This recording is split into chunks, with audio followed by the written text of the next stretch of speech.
మోటార్లకి రుణాలు, లేకపోతే స్ప్రింక్లర్లకి ఇది సోలార్ మోటార్లు ఇప్పించడం, ఇట్లాంటి రైతులకి. అంటే ఈయన ఏం చేశాడు జగన్మోహన్ రెడ్డి, ఈ డబ్బులు ఇస్తున్నాం కాబట్టి ఇంక అన్నీ వదిలేశాడు. ఒకటి రైతు భరోసా కేంద్రాలు పెట్టాడు, రెండవది ఇది చేసేసి ఆయన మిగతా అన్నీ వదిలేశాడు. ఏది ట్రాక్టర్లు ఇప్పించడము, లేకపోతే ఈ దాన్ని ఏమంటారు బోర్లు తవ్విస్తానని అది తొలి దశలో ఆగిపోయింది. ఓ 20,000 బోర్లు ఏమో వేసేసి ఆపేశారు.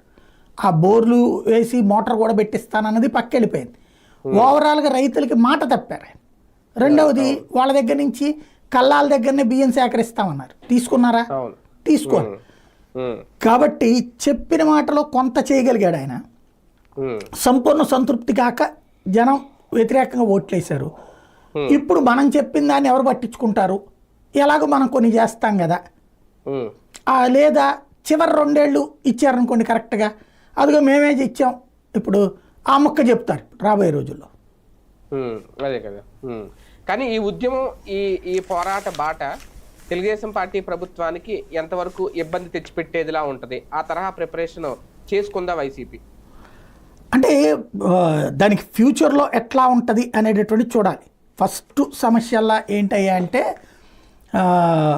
ఈ ఉద్యమం అనేటటువంటి దానికి పిలిపిచ్చే ధైర్యం జగన్మోహన్ రెడ్డి చేశారు. ఆ ధైర్యం కార్యకర్తల నాయకుల్లో ఉందా? అదే, అవును. అది రేపు తెలియబోతుంది. ఓ రకంగా తనని తాను పరీక్షించుకోబోతున్నాడు. ఇప్పుడు కూటమి